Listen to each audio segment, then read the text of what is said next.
ऐसा प्रेम इस अनंत ब्रह्मांड में किसी ने किसी से नहीं किया हो। राधा रानी धरती पर जब अवतरित हुई, राधा रानी गर्भ से पैदा नहीं हुई थी, अवतरित हुई थी। भगवान अवतरित होते हैं, गर्भ से पैदा नहीं होते जी। तो माँ कीर्ति और वृषभानु जी जो उनके पिता हैं, ये बड़े दुखी रहते थे कि कोई संतान नहीं। तो यमुना महारानी से माँ कीर्ति मांगती थी कि एक संतान चाहिए। और उस समय के बहुत अमीर व्यक्ति थे वृषभानु जी। बताया जाता है 11 लाख गायें थी उस समय। जिसके पास जितनी ज्यादा गायें होती थी वो उतना ज्यादा अमीर होता था। नंद बाबा के पास 9 लाख गायें थी, ऐसा बताया जाता है।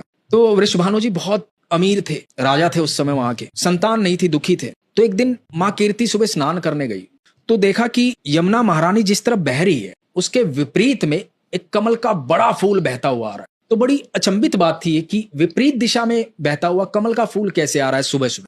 और वो बहता बहता माँ कीर्ति तक पहुंचा। फूल के अंदर प्रकाश था।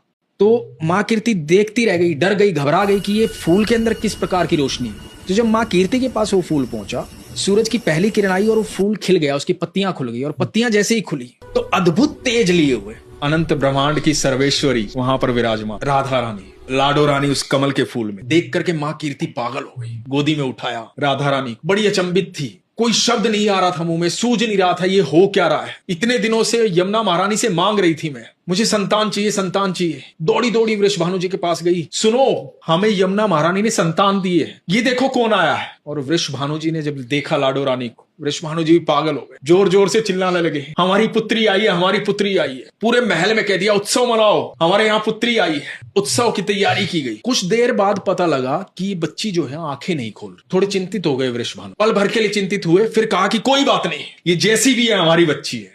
वैद्य को बुलाया गया, वैद्य से पूछा गया। वैद्य ने कहा कि आंखें खुली नहीं रही है, ऐसी ही रहेगी। वृषभानु जी ने कहा कि कोई बात, मेरी संतान है, जैसी है वैसी है, मेरी प्रिय है ये। और समय बीतने लगा। कहा जाता है करीबन 11.5 महीने के बाद यहाँ जेल में कंस के यहाँ, देवकी और वसुदेव के यहाँ अनंत ब्रह्मांड का मालिक धरती पर आता कृष्ण को लेकर के वसुदेव नंद बाबा के घर आते, नंद बाबा को सौंप। इधर जब नंद बाबा के यहाँ कृष्ण आ जाते हैं तो नंद बाबा उत्सव मनाते। बड़े उत्सव की तैयारी होती है कि मेरे यहाँ पुत्र ने जन्म लिया। तो उस उत्सव में न्योता भेजा जाता है वृषभानु जी को, अपनी लाडो रानी के साथ उस उत्सव में आते हैं। इधर वृषभानु जी, माँ कीर्ति और हाथ में छोटी सी बच्ची, और उधर पालने में झूलते हैं हमारे ठाकुर जी। तो माँ कीर्ति की गोदी में छटपटाती है लाडो, नीचे उतरती है, पहली बार धरती पर पैर रखती है और अपने घुटनों के बल चलती चलती पालने तक जाती है। और जब पालने तक पहुंचती है वहां आंखें मूंदे ठाकुर जो लेटे हुए हैं। जब पालने पर लाडो रानी पहुंचती है तो ठाकुर जी की आंखें खुलती है। जब ठाकुर जी की आंखें खुलती हैं तो इधर लाडो रानी की आंखें खुलती है। मनी मन बात होती है कि इतने महीनों से इंतजार कर रही थी तुम्हारा। तो ठाकुर जी मनी मन कहते हैं मैं भी तो तड़प रहा था वहां वैकुंठ में यहाँ आने के लिए। तो इतना अद्भुत प्रेम कि उसके लिए इतना इंतजार।